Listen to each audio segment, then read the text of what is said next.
and welcome to the Cult Cinema Circle podcast.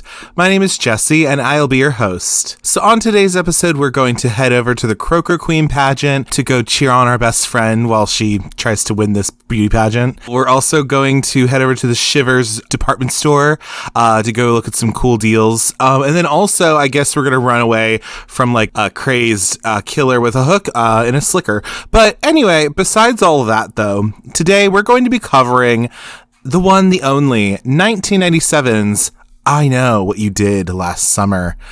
Now, this movie in particular, I mean, it kind of goes without saying, it's very much a kind of remnant of the late 90s teen horror boom, if you will, that kind of happened because of Scream, really.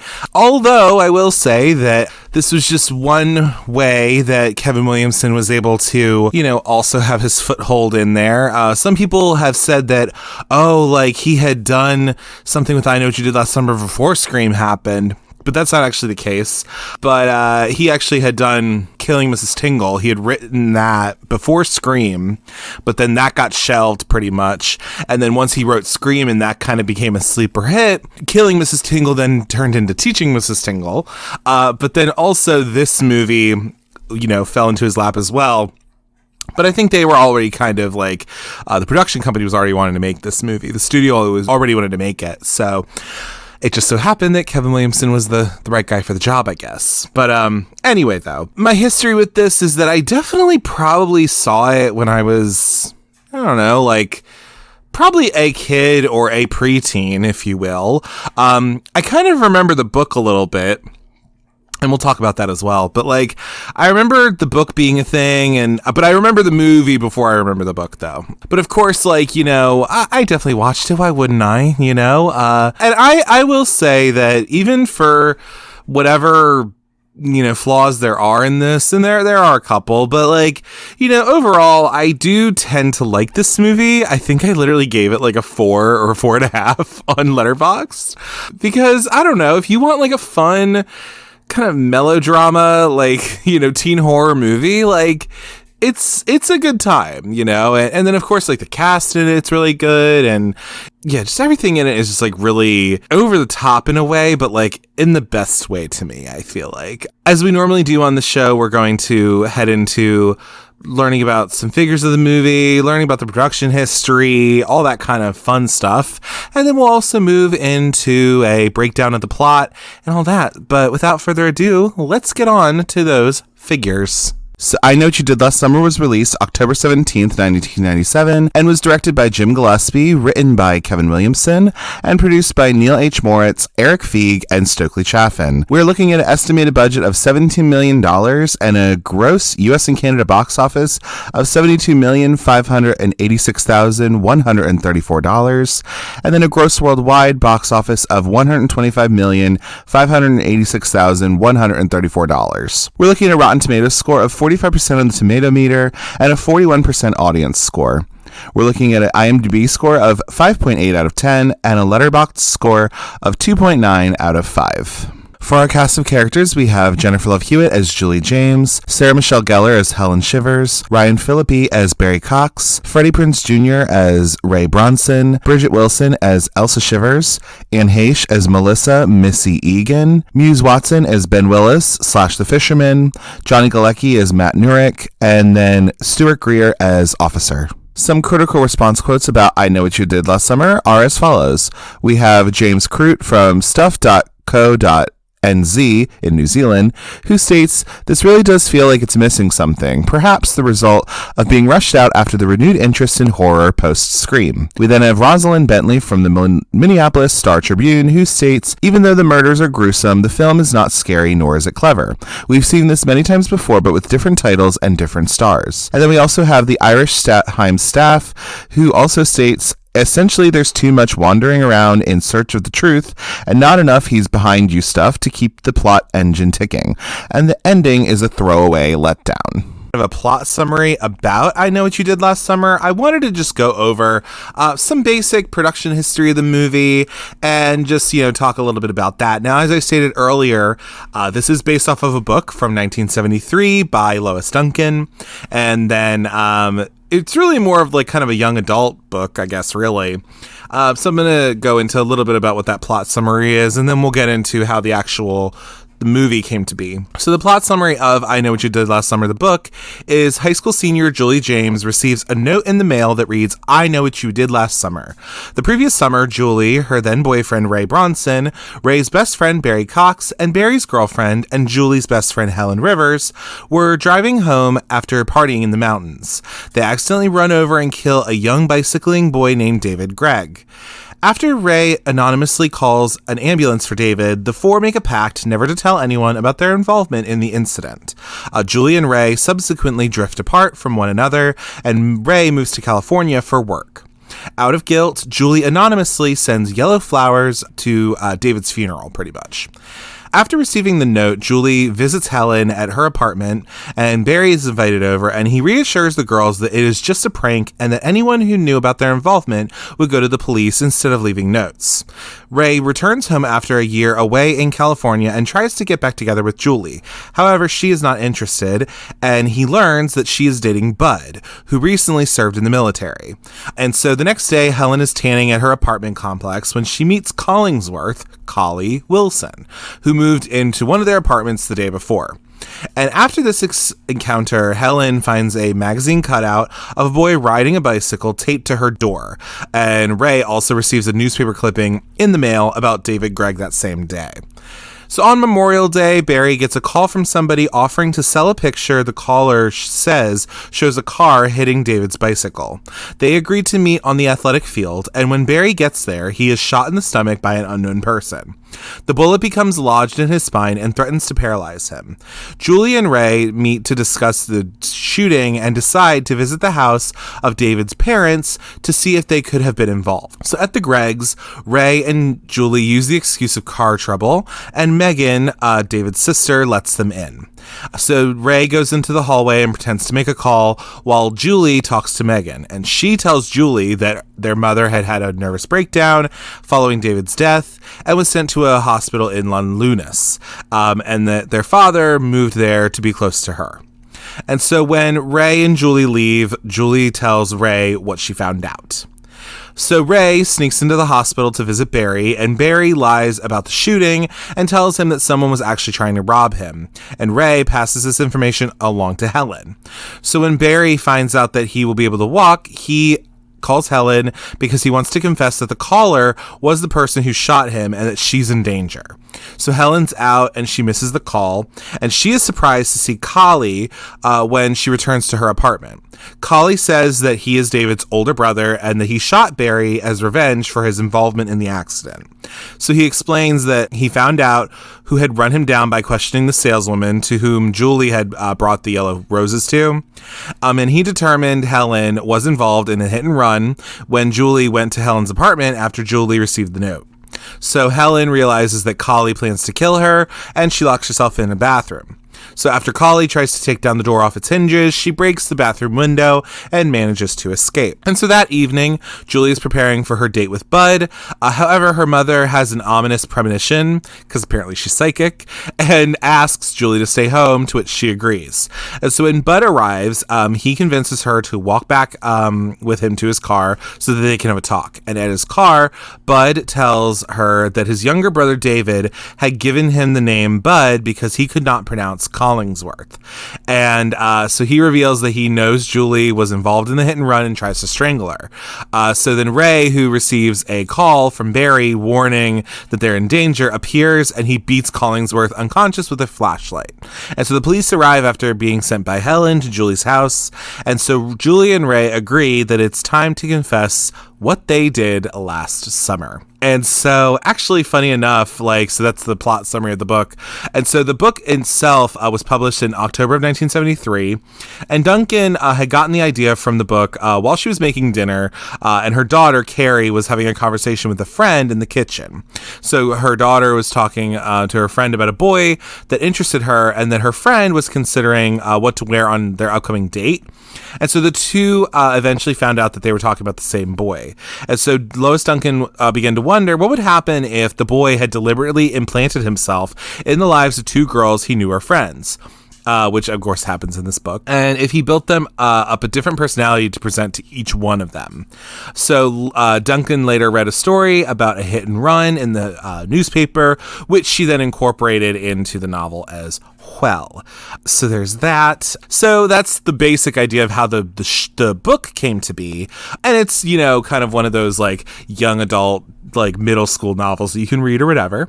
But the movie actually, so it was a screenplay written by Kevin Williamson several years beforehand. But again, he had done Killing Mrs. Tingle. He wrote that got shelved. But I really do think that this movie was more so, they wanted to rush in production because, you know, Scream was hot by this point and they were like, oh, fuck yeah, we're going to just ride the train pretty much. And so this was rushed into production by Columbia Pictures. One of the producers, Eric Feig, he pitched the idea of a screen adaptation to Mandalay Entertainment, who ended up making the movie, and subsequently appointed Williamson to just retool the core elements of this novel. So it's more like an 80s slasher movie, because really the novel seemed more like kind of a thriller mystery kind of thing going on. And so, inspired by his father, who had been a commercial fisherman, Williamson changed the setting to a small fishing village and then also made the villain a hook-wielding fisherman. And so, of course, this is a reference to urban legend of the Hook, which obviously in the beginning of the movie, they kind of tell this urban legend to each other. We'll get into urban legend in a minute. But anyway, according to Williamson, he wrote that scene as a way of indicating what was to come. So basically all I was doing was that I was setting the framework to say, all right, audience, that's that legend. Now here's a new one. Yeah. And if anything, I think I Know What You Did Last Summer was really trying to be more like a straight up slasher movie, because Scream is also a slasher, but it's very self-aware and it's kind of a satire, really. Whereas this, I don't think is a satire. Yeah, it's a little melodramatic, but I mean, overall, I think it is a slasher movie. So Jim Gillespie commented in 2008, he said, "The joy of this film for me as a filmmaker was taking in the elements that we have seen before and saying to the audience that here's something you've seen before, knowing what they're saying, we've seen this before, and still getting them to jump." And that he also claimed that he felt Williamson's screenplay did not resemble a slasher horror movie. It was rather, it's just a really good story with a morality tale put in it.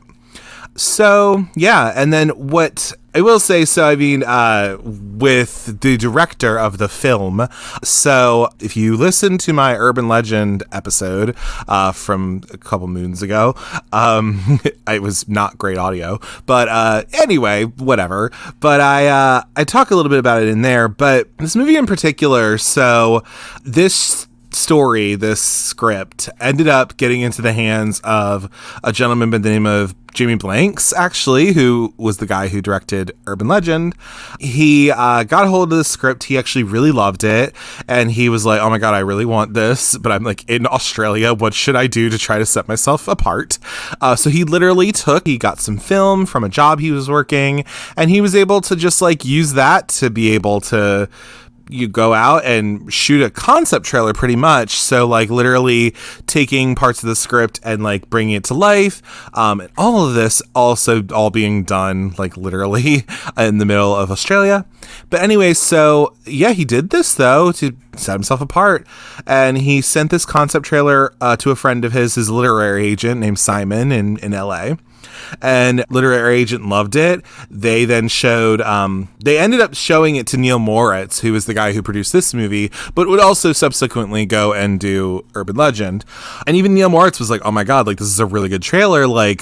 He even thought because at this point they had already hired Jim Gillespie, but they were even like, oh my God, did we make the wrong choice? Because this guy was really good. Jamie Blanks was really good because he was such a horror fan. He had done a horror short for his thesis project and all this, and he was just trying to get work as a director. But so much so that they loved his concept trailer so much that I would definitely say that the trailer to I Know What You Did Last Summer takes some liberties. I think they kind of use some of the stuff from Jamie's trailer. When you really watch it, I do think they did a little bit, but it's Hollywood. There's that, but then also they literally were like, hey, we really loved your trailer. We already actually hired a guy for this, but pretty much the next movie that we're going to make like this, like a horror movie, you pretty much have the job, which is literally how Jamie Blanks got his job for Urban Legend, which is really cool. But yeah, so I mean, but then they ended up finding Jim Gillespie though, and they really wanted to just find actors who were like beautiful but likable. You know what I mean? So like, for example, they really did want to get, like, for example, like Melissa Joan Hart. They did actually offer her the role, but she turned it down because she felt like it would be a ripoff of Scream, kind of. But instead, they were able to get Jennifer Love Hewitt, who at the time had been in Party of Five, House Arrest, you know, Kids Incorporated, all this. But this was kind of a big break for her, really, which was like really cool for her. So for the role of Barry, who would end up being in played by Ryan Phillippe, they envisioned a guy to be like a quarterback, like 6'2", you know, imposing dude. And so for having someone like Ryan Phillippe, who, you know, they weren't his first choice really, but I think, you know, it didn't hurt that he was already kind of working anyway, you know. And also Jim Gillespie, he felt like, but I don't think they were really sold on Freddie Prinze Jr. I think it was really Jim Gillespie who said like, hey, I would love to get this guy. So I don't think the studio was sold on him. But anyway, of course, the one and only, I mean, for Helen Shivers, like Sarah Michelle Gellar, who at this point was just starting on Buffy, really. So like literally, I think it was like beginning of, I don't know, I haven't watched Buffy like that, but like I think it was beginning of season 2 or something like that. Like it was early where people would know her for that, but like literally, like it was early on. And they wanted somebody who, you know, had a warmth to her, but also could be a bitch, you know, which I think Sarah Michelle Gellar toes that line really well. I think she's just very strong, which is cool. And for the role of Missy, Gillespie sought out an actress with significant stage presence. And so that's how we came across Anne Heche, who at this point, well, she hadn't really hit right then. She would then go on to be in Psycho 98 and like, what is it, Volcano, I think, or something like that. She has now since passed away, unfortunately, but, you know, she also lived, I think, a hard life. Her mom is like a anti-LGBT person, and like her mom, I think, like her father, I think, came out as like a gay person at some point, and like obviously their parents broke up, and so her mom like literally went into the other direction, and I don't know, she seemed to have had a bit of a tough go at it. So rest in peace, Anne Heche. But yeah, so the casting of this movie, I mean, again, there's like all of that going on, but I think this is a nice core group of people really in the movie. So the shooting of this movie, it started March 31st of 1997. It took over a 10-week period through the late spring, early summer of 1997. A lot of this took place at night.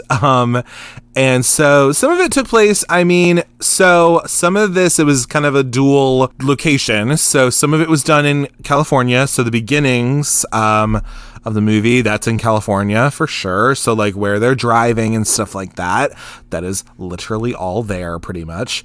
But then there are some other scenes that are actually in North Carolina where really this was supposed to be set pretty much, because that is where Kevin Williamson is from.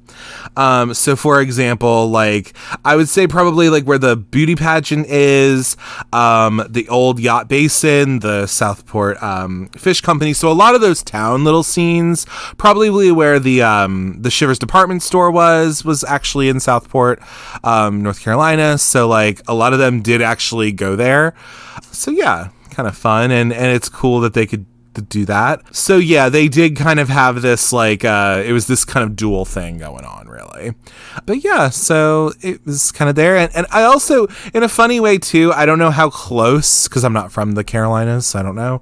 I'm interested to see like how, because Kevin Williamson's from there, like how far off of this is from where like Dawson's Creek was, I guess.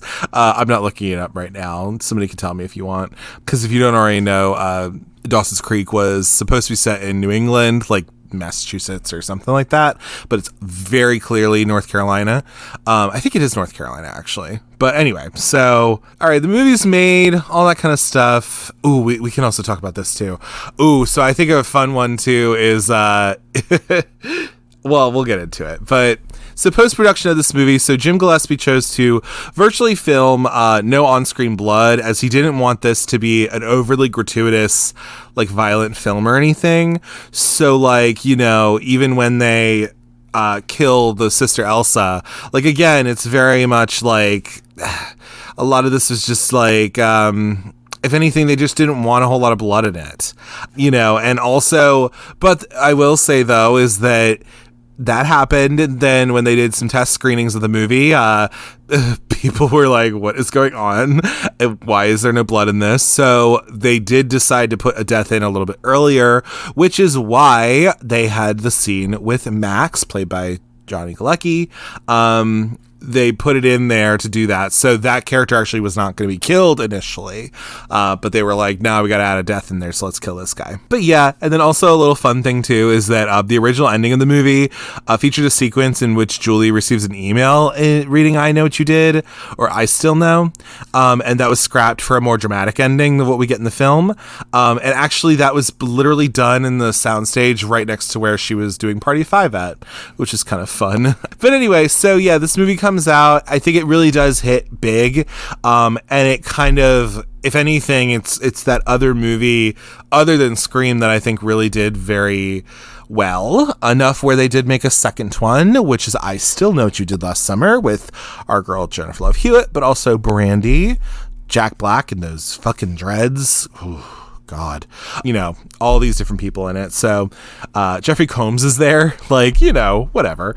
And then also I'll Always Know What You Did Last Summer is a part of there, and I don't want to watch that movie at all, so I'm probably not going to, because apparently it's really bad. It's like direct to video and not good. I will say too, also, I love that this is not a Boy Meets World rewatch podcast or anything, but I definitely grew up with Boy Meets World for sure. And so what I love too is that in this vein, they have an episode called And Then There Was Sean, which is in the 5th season, where it's pretty much a slasher kind of parody, if you will, because at the time that this movie came out, right after it is when they made this episode of Boy Meets World, which was on ABC. And so that is literally the perfect episode for Boy Meets World, to be honest with you. It's so good and amazing.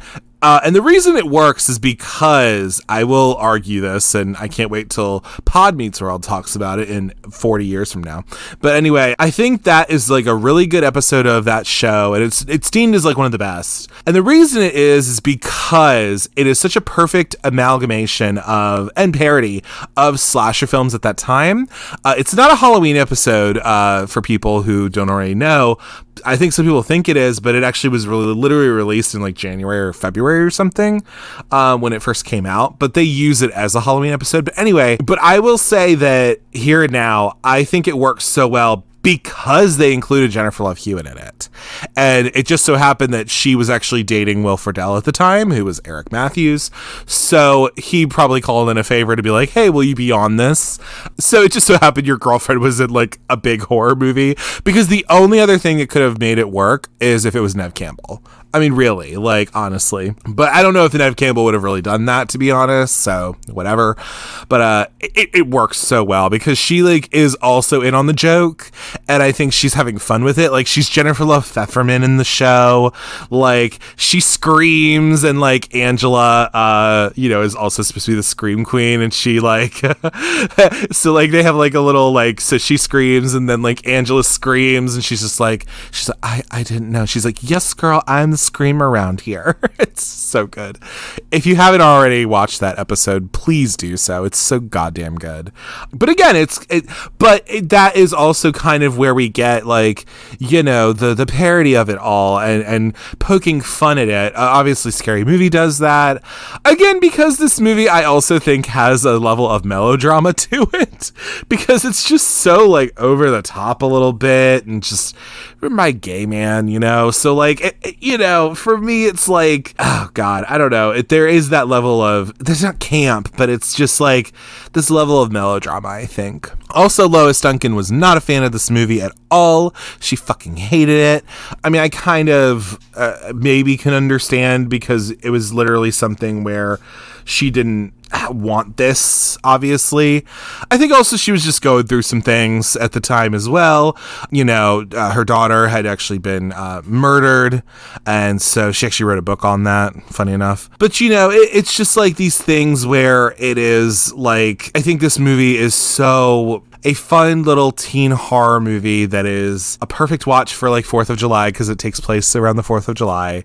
Funny enough, because it's supposed to have, the book is around Memorial Day, but this is obviously 4th of July and all that. But I just think it's such a fun little movie. But we talked all about this, though. So we talked about the production history, some of like the little bit of a legacy it has, or whatever you want to call it. But without further ado, though, let's move on to a plot summary, plot breakdown of I Know What You Did Last Summer. So we begin our movie as we're like coming in on this like cliffside over the water. We have our title card of I Know What You Did Last Summer, all of our cast in it, all that kind of stuff, right? And we have this cover of, what is that song? Summer Breeze, I believe. It's a fun little, cover that they have. But anyway, we meet this young man who is like sitting on the cliffside drinking, and he has like this like little necklace that he's like twirling or whatever. Anyway, and it's like all weird. He's all weird and pensive and shit like that. And you're just like, oh, I wonder who this guy is. But anyway, so we then go into fireworks because it is July 4th of 1996, and we are in Southport, North Carolina. So Julie James, played by Jennifer Love Hewitt, and her friends Ray Bronson, played by Freddie Prinze Jr., Helen Shivers, played by Sarah Michelle Gellar, and Barry Cox, played by Ryan Phillippe. They are over at their little town. And so we find out that Helen is in the Miss Croaker Queen Pageant, where she ends up winning because she is going to be a serious actress when they are, she's going to move to New York, be a serious actress, and all that. And so we are to assume that these people have just graduated from high school, and that's what they're doing. So they're like being young and, teenagers and shit like that. They end up going to this little party after Helen wins, and so they also run into this guy Max, played by Johnny Galecki, who had been on Roseanne at this point. So anyway, he's kind of like an outsider of this group, so these four are kind of like friends with each other, obviously, although I guess you could say that Ray is kind of the interloper of the group, because the other three people, Barry, Helen, and Julie, they're all like rich and well off, whereas Ray is not, I don't think, but he's still a part of the group or whatever. Anyway, so fucking Max gets into a fight with Barry because Barry's just a dick, and so like they get into a fight, they kind of break it up or whatever, but then they decide, all right, we're gonna like go and drive over to the beach, Dawson's Beach. This is before Dawson's Creek, everybody, so he had to put that in there. Anyway, so they drive over to the beach. So they drive over in Barry's car, which is like this new car that they have, and so they drive over and they're on the beach and they're telling the story about it is actually the Hook, the urban legend of that. They can't seem to get the story correct, pretty much, because they all have different ways of telling it, which kind of in itself is the whole idea of urban legends, that they're passed down and details change. But you see that like these are two respective couples, so Barry and Helen are together, and then Ray and Julie are together. So Helen and Barry, they are pretty much having sex on the beach, and then Julie and Ray end up actually doing it on the beach as well. I don't know about you, but I don't want to have no beach sex. That's just my opinion, but whatever. Anyway, so Barry's loaded out of his ass, right? And so he's drunk as shit, so he can't drive. So what ends up happening is that Ray ends up being the one to drive. So while driving along the coastal byway, they hit a pedestrian, okay? And that happens. So he just is in the middle of the road because this whole thing is like they're leaving, and Barry's being a dick and like, standing up in his car out of the sunroof drinking. He drops his alcohol. And again, this whole thing happens with them hitting this guy. We don't know who this guy is really quite yet. But anyway, they're like freaking the fuck out because they're like, oh my God, did we hear a deer? But then they end up going and trying to investigate what exactly happened. And then they find out that it's like a literal person. The way they find out it's a person is because there is a boot that is like on the side of the road, which is made fun of in Scary Movie when they say we hit a boot. Shannon Elizabeth, wonderful, lovely.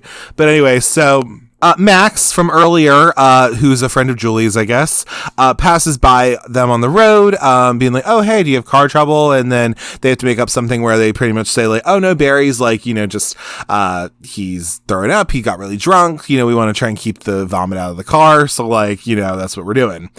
Anyway, so Max is reassured by Julie. They're like, oh, it's fine. It's all good. And he leaves. So then they decide, like, because Julie is in the mindset of like, okay, well, we have to do something. We have to go to the police. And they decide to not do that because they have all these ideas of like, oh, well, we're going to get fucked no matter what. Like, we're all going down if we go and anybody about this. So we need to just like cover it up. So that's what they decide to do. So they drive over and they decide they're going to just take this guy and dump him into the water. So that's fun. But the pedestrian, he wakes up and he attacks Helen. He actually takes her tiara.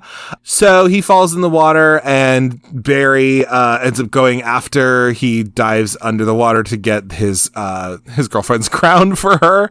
But we find out that this guy is technically still alive. But then we are to assume that he dies by literally being drowned pretty much.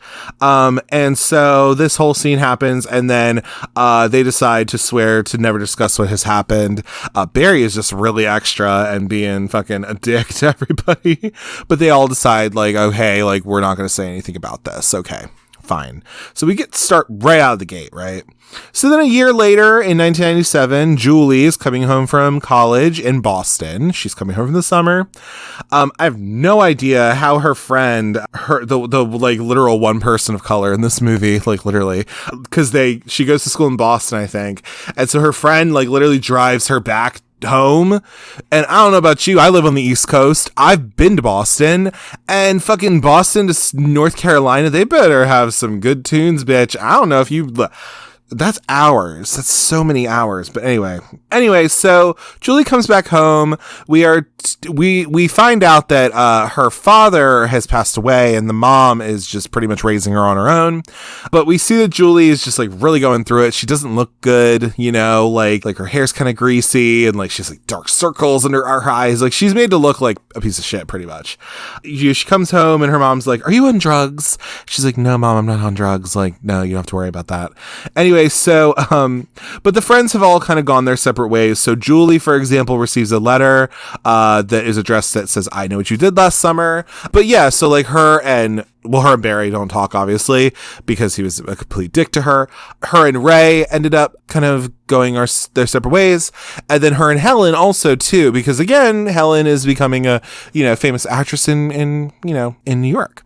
So Julie tracks down Helen, who at this point is actually working at her family's store, Shivers, which is run by her bitchy older sister, Elsa, played by Bridget Wilson. But yeah, so Julie tracks down Helen and they take the note to Barry, which again is all there. And so he suspects Max going on. So, it must have been that. This is where we find out that Ray and Julie pretty much broke up and all that kind of stuff. We also find out that apparently the guy that they hit was a guy by the name of David Egan. That's what we find out because Julie had seen something in the paper a couple weeks afterward talking about how this person was found washed ashore or something like that. So they go to the docks and they confront Max, and Barry is crazy and he threatens him with a hook because he also is like a fisherman, I guess. But this is where we also find out that Julie sees Ray, who now works as a fisherman. So they have their little kind of meet up again, but again, it's just not going to happen with them, which is kind of a thing throughout the movie, really. So then anyway, we then see that after this whole confrontation with Barry and Max, Max is later then killed by a guy in a rain slicker who is wielding a hook. So pretty much it's like the whole setup of like, you see this hook and then it goes away. And then like Max is doing his job where he's like putting crabs or something into like a steamer or whatever the hell. And he gets killed by like the hook going under his chin pretty much. And he gets killed that way. And as I stated earlier, this was actually added in a little bit later. So it's probably a reshoot really, where they wanted to add a kill scene earlier. Because really when you think about it, if you don't put this in there, I mean, goddamn, like nobody died. If you didn't have this scene in here, like nobody would have died for like the first fucking, oh my God, it would have been at least like a half hour, like at least a little bit more probably before anyone even died, because the only people who really die in this movie are, well, yeah, Barry dies and then, you know, Helen dies. Oh, we'll get to it. But anyway, no, but like, yeah. And so those are the two people and then whatever. But like, yeah, it would take it for fucking ever, dude, when you really think about it like that. Sorry to get off on that tangent. But anyway, so back to, later that night, though, after Max is killed, Barry goes to a kickboxing gym or whatever the fuck it is. I don't know. He goes there and he is there and he's working out and he discovers a picture of his car in his gym locker with the words "I know" on it. This is also, I think, a lot of gays awakening of this movie, because this movie is also, it's not too super duper gay on the surface, but I mean, just like, having Ryan Phillippe in it and fucking like it's written by a gay guy, obviously. Even having Anne Heche in there when she was like literally dating Ellen around this time. So anyway, bitch, could you imagine if Portia de Rossi was in this movie? Oh my God, it would have been amazing. But anyway, so hi Sydney, so funny. But anyway, so he finds this picture or whatever. This is also parodied in Scary Movie, if you've ever seen it, where the guy who plays pretty much the dude, I don't remember his fucking name, but like the guy who is like this character or whatever, it's a picture of his micro penis, if you've ever seen that. Oh my God, that movie. Anyway, but he pretty much is, what ends up happening is he finds out that, so what happens is he has this whole thing where he sees that his car is being stolen pretty much, but he's pretty much ambushed by this same assailant in the slicker with the hook driving his car, because they have a little kind of cat and mouse thing going on, and he ends up getting pretty much hit with his car, but he doesn't get killed at first, which I think is really interesting, because it is really interesting that like they had this where it really is kind of toying with that cat and mouse type of game, you know what I mean?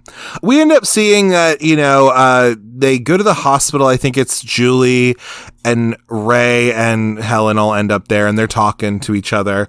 But this is also, so we have that scene. We also have the scene where like, I think it's Ray and Julie, like Ray's trying to see if he can get back with Julie or like try to mend their relationship. But of course, Julie's all like, you know, there's no us anymore. And just, it's her, Jennifer Love Hewitt being Jennifer Love Hewitt. But anyway, so in the meantime though, during all of this, we see that Julie is using the World Wide Net, the internet, in 1997 to research newspaper articles that she's somehow able to get off of this website. And again, they find out that it's David Egan is who they are saying like, hey, here's who this is. So they decide to go and find the Egan family and want to find out a little bit more. Now, in the book, this is actually not Helen and Julie doing this. This is Julie and I think Ray actually doing this, or somebody. Oh, yes, I think it is Ray. But anyway, so they do it together. Anyway, so Helen and Julie, they decide to go trek out to the middle of fucking nowhere, and they meet with David's sister Missy, played by Anne Heche, at her home, the home, and we find out. So this is the whole thing, because she just looks weird as shit, Missy does. And so she just looks really weird. She just looks kind of off-putting, and, you know, she lives in this house pretty much all by herself, but she's not hurting anybody, really. And she's at least nice to these girls who come to her house.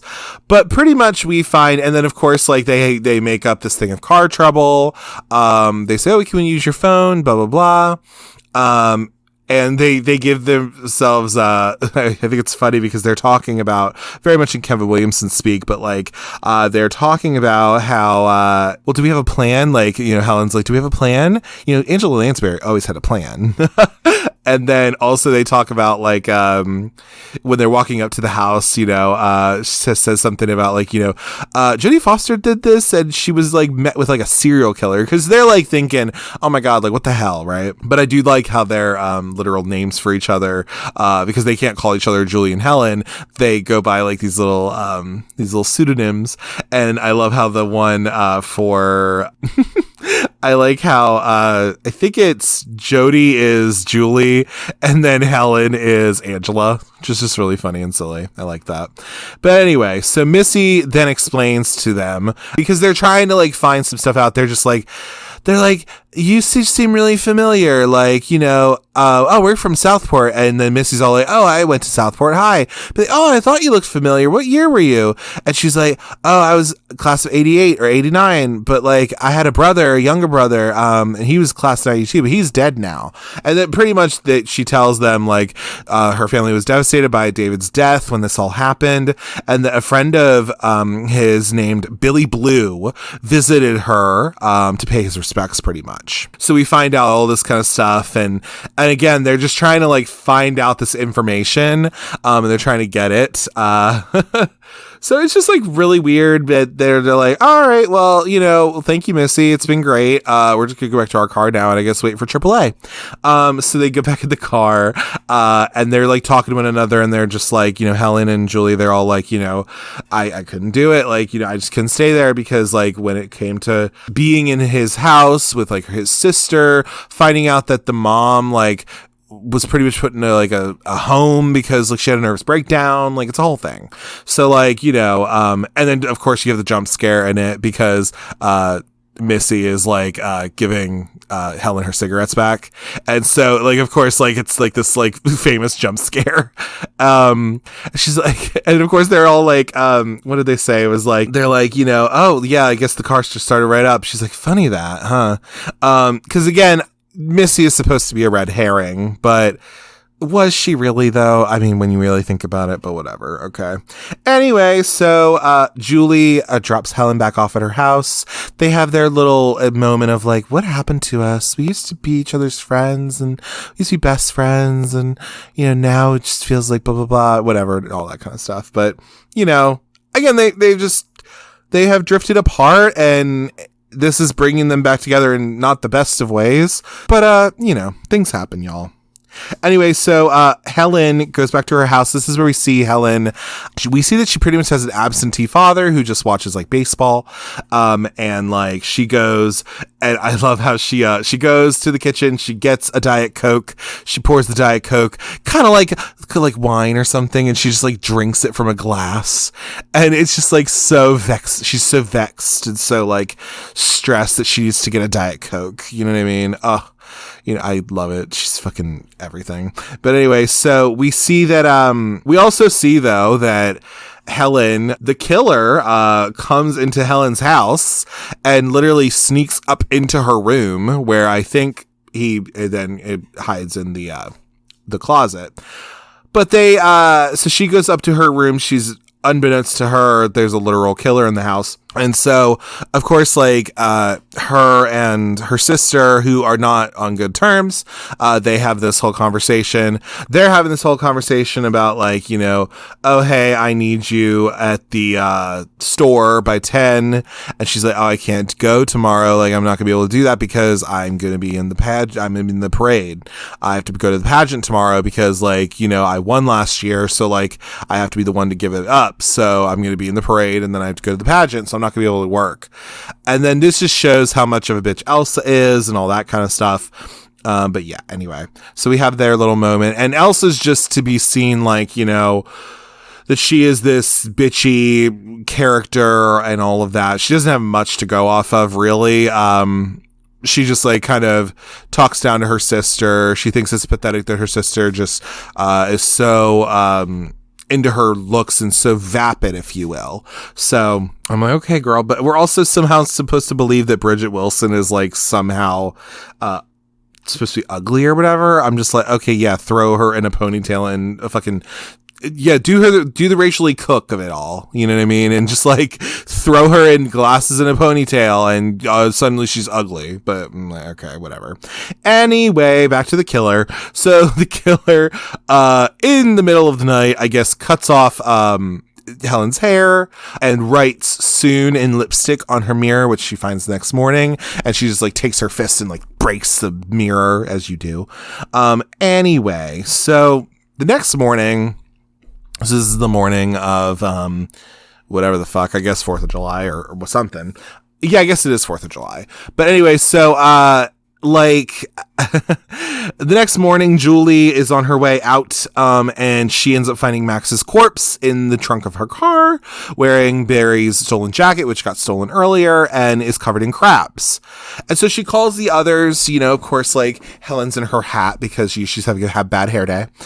She calls the others, so Julie, Helen, and Barry, they all confront Ray about these recent events and all this kind of stuff because, you know, Julie gets Barry and Helen together, tries to show that like Max was in her trunk, but then there's nothing there. Which is, this also is where we get the wonderful, what are you waiting for? What are you waiting for, huh? Which apparently was just like a suggestion by like some person who won a sweepstakes or something. Like, there's like, they should just put that in there, but why not? It's iconic. But anyway, so, but yeah, they confront Ray because Ray, again, has always kind of been the outsider of this group, if you will. And so, they claim to have also received a threatening note, though, because they're like, because they're just like, you know, well, what the hell, Ray? Why are you? So, like, you get a body in a trunk, and then I get run over by my fucking car. Helen gets her hair cut off, and then you get a fucking note. Like, what the hell? Anyway, so then, so they all kind of break off. So again, Ray is kind of like out on his own. We see that Barry and Helen, they have to go to the 4th of July parade because, like, obviously she's in it. And so Julie decides to go back and visit Missy. So she's like, hey, remember me? I'm the one who had car trouble and all that, right?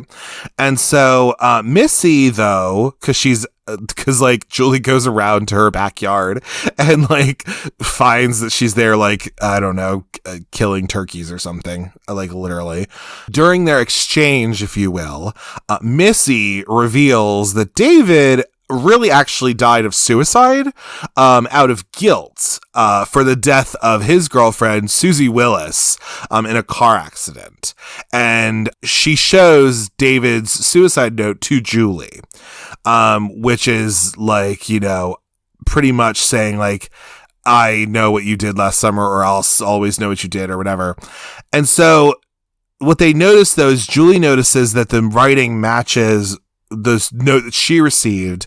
Julie realizes that this actually isn't a suicide note as Missy thinks it is, but it's actually a death threat. Pretty much saying, I know what you did last summer. And earlier too, we are to kind of get that, like, they end up finding out that, like, you know, David Egan or whatever, like, he was like kind of a star quarterback guy. He was a popular dude, right? And he was like somebody who was like a popular guy.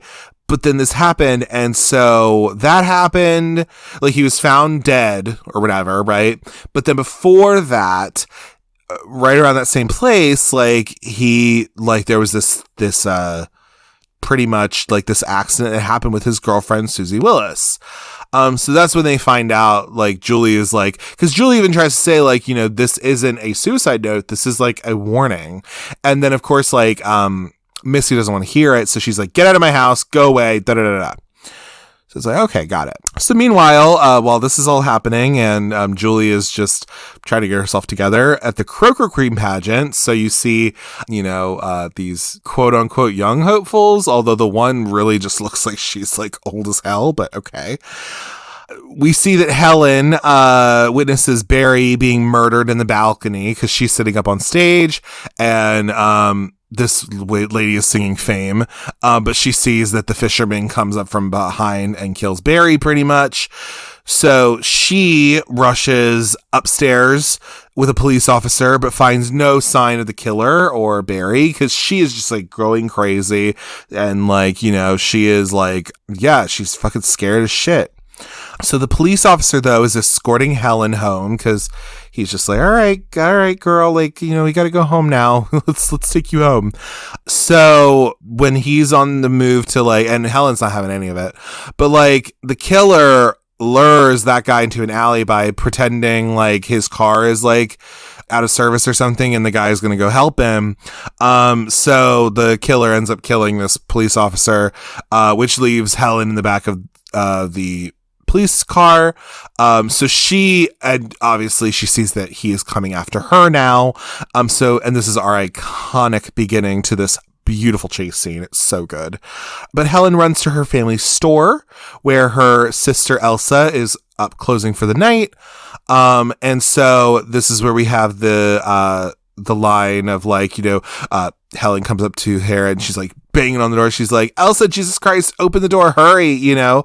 And so Helen, so of course she goes and she's just like, there's a killer, like, you know, you got to make sure all these like doors are locked and like all this kind of stuff. And so the killer enters the store because pretty much what happens is that there are two entrances. One that is the main entrance that Helen came in through, and then there's another entrance on another street. And so what ends up happening is that the killer had come in through the other entrance, and they pretty much kill Elsa, and then just like carry the body away. Anyway, so then Helen is like throughout the whole department store, and she's just, it's like this cat and mouse thing. It's very much that, which I think is very effective in this film, actually. So Helen is chased upstairs. She's like, has this, it's like a bigger freight elevator, but it's like a old timey freight elevator. It's more like a bigger dumbwaiter, if you will, because she has to like pull the rope to like make it go up or whatever. Anyway, but she's chased upstairs of the department store, and she escapes through a window, and she falls into an alleyway. Girl, and she's doing this like in her little heels and everything, and she's doing it in her dress. Looking like an icon. She looks so good. But anyway, so like you see that like she is just running away, and you know, you think that she might be okay. You think that like, oh, maybe, perhaps, you know. So she's running like in these alleys, and like she's running. And we're just like, oh, you can do it, girl. I know you can do it. And so she runs towards the street, and she even like gets to the point where like, you know, the parade's going on. Right. And so like, you know, there's this marching band and all this. And it's like, you know, you could have like went right in there, but nope, the killer stops her and he kills her. And so, of course, because there's this huge parade going on, nobody hears it.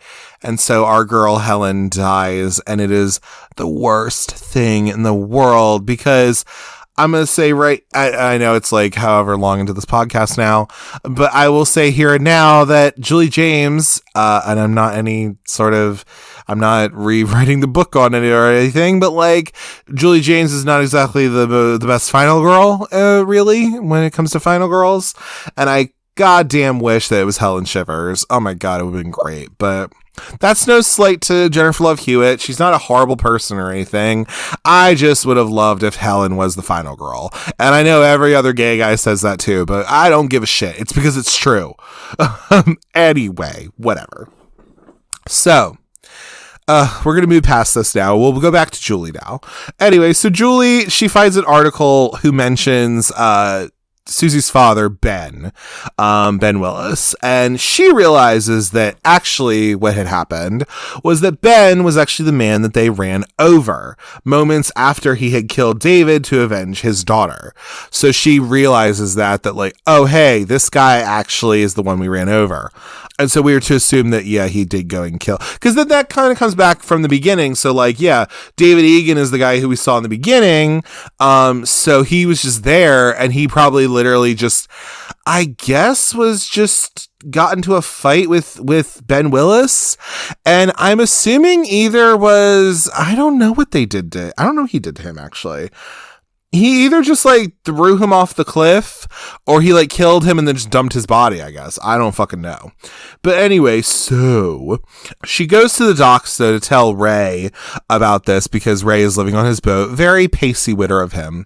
That's right, y'all. I'm still in the middle of watching Dawson's Creek, okay? Listen, send help. But anyways, yeah, anyway, but what she notices is that Ray's boat is called Billy Blue and she flees from him because she's realizing, oh, you went to Missy to like go pay your respects or whatever, but like I can't even trust you. Like, oh no, I'm not fucking doing this. What the hell are you talking about? So she's like running away from him because she's thinking now like, oh, it must be Ray because he made up this Billy Blue character. He must be like a fucking psychopath, like, you know, whatever, like something's going on. So a fisherman appears and he knocks Ray out unconscious. You know, because again, like Julie is like fighting, you know, she's yelling for her safety. On the boat, though, that she is invited on by this gentleman who we end up finding out, played by Muse Watson. He's this fisherman. But on the boat, she discovers that there are these photos and these articles about her and her friends, and also pictures of Susie Willis. And so the boat then leaves the docks, and this fisherman is revealed to be the one and only Ben Willis, who we found out is the killer of this whole story. So pretty much we have this whole chase scene with Julie. So he chases her below deck where she uncovers the bodies of like Helen and Barry in the boat's icebox. This is literally Jennifer Love Hewitt just running around with a wet shirt, being cold. And it feels a little weird just because she's supposed to kind of be a teenager still, but I guess she's legal. I don't know. It's weird. Anyway, so we see that Ray regains consciousness and he goes and he steals a motorboat to go rescue Julie. And so it is this kind of, I think this movie does a really good job of like having this kind of cat and mouse dynamic happening because you have it with Helen and the killer in the department store. You have it even with Barry and the killer in near the like half, 30-minute mark or however long it was into that.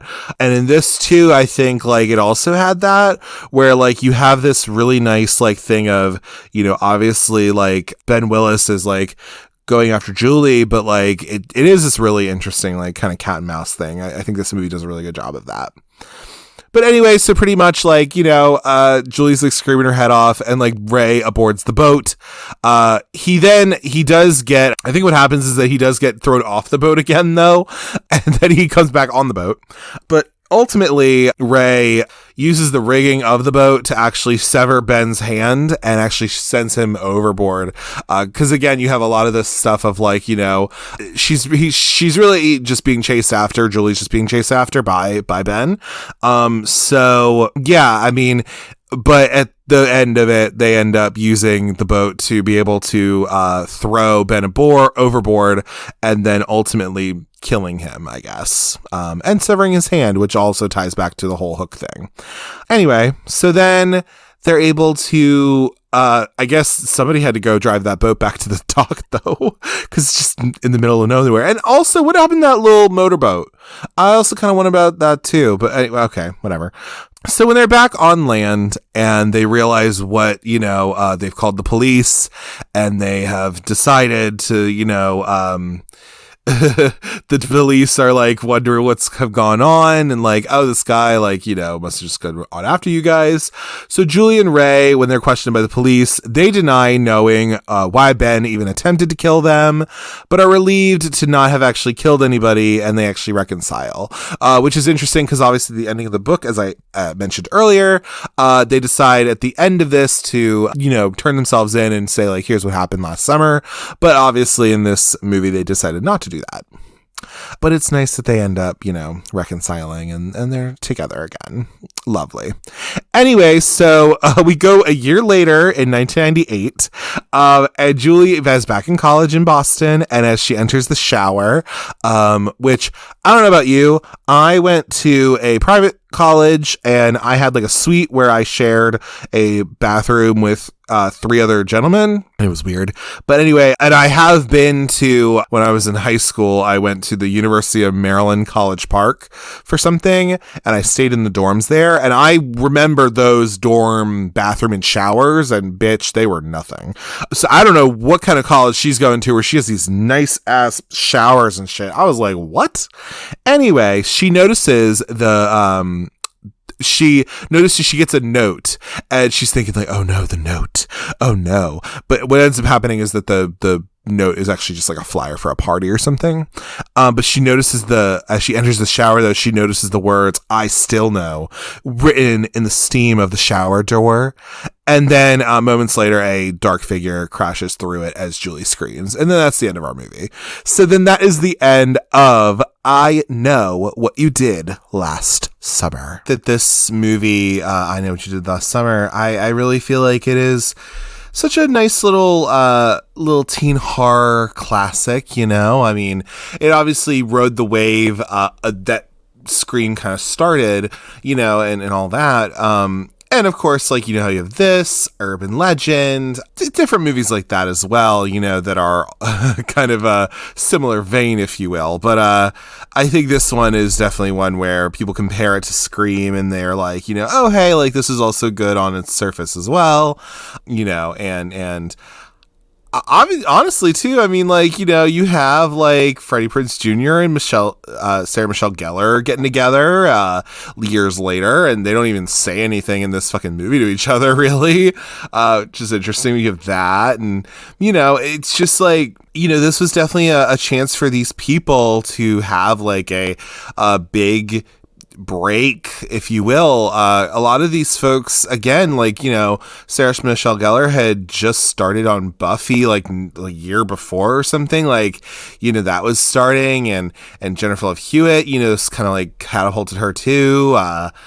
Freddie Prinze Jr., you know, all these people, and I really feel like, you know, that this was something where it was a big break for these actors, you know, and it did well enough to spawn a franchise, make an Amazon TV series about it, you know, and all this. And I honestly think, like, I haven't watched the TV series. I heard it's not that good. You know, I personally would not want to see like a reboot of this or anything. I don't think it needs it. I think this can squarely live right in 1997, and I'd be fine with that. So, you know, overall. And I think it's also a fun little movie to watch on, like, 4th of July. I love how I didn't mention it during my plot summary, but I like how in the scene where it's 4th of July and you know, they say something, Julie says something about, like, you know, this is his day, as if, like, you know, the fucking villain is just like killing people on 4th of July, which he does. But yeah, this is like a nice little, which is why I'm releasing this around that time anyway. But yeah. But to stream this or watch it, you know, so by the time you're hearing this, it will have just left Netflix, but it was on Netflix for a minute. That's where I watched it at. You can also find this on HBO sometimes as well. I know it actually had all 3 of the movies on there at one point. I did not watch the second one and the third one when they were on there, but, you know, and yes, there's that. And also, I think it might have already released, but there was a Blu-ray release of this as well, like a updated one, which was kind of cool. So I kind of love that for them, you know, that's pretty cool. But yes, that's how you can go about watching the movie, you know. Maybe if you've never seen it, like, I would try to find it streaming somewhere first. I don't know if I would spend money on it necessarily, but, like, I would at least want you to go and, like, if you haven't already seen it, obviously, like, go seek it out, because it's a fun little thing to watch with all the other little teen horror movies. But yeah, give it a watch for sure. As always, if you'd like to get in touch with me, you can do so at cultcinemacircle@gmail.com. If you'd like to give any movie recommendations, give feedback on the show, or if you'd just like to say hey, I'm open to all of it. You can also follow the show on Instagram at cultcinemacircle and on Twitter at cultcinecircle. I tend to announce the movies that I'm going to be covering and just interact with people on there if they want. You can also follow me on Letterboxd at Jesse, Jesse, Kremp, Kremp, all one word. On that platform, I tend to log the movies that I watch. I write little stupid reviews about them and just general foolishness over there. Be sure to rate, comment, and subscribe to the Cult Cinema Circle podcast on your podcatcher of choice, whether that be Apple Podcasts, Google Podcasts, Spotify, or wherever you get your podcasts. I'm pretty much on all of them. Be sure to leave 5 stars and a 1 to 2 sentence review about the show so we can grow the audience and then just spread the love all around. Be sure to tune in next week to the Cult Cinema Circle podcast, where I'll be covering 1997's Starship Troopers. Set in the future, the story follows a young soldier named Johnny Rico and his exploits in the mobile infantry. Rico's military career progresses from recruit to non-commissioned officer to finally officer against the backdrop of an interstellar war between mankind and an arachnoid species known as the Bugs. As always, thank you for taking the time to listen to the Cult Cinema Circle podcast. And remember, we should have a plan. Angela Lansbury always had a plan. Take care. Bye.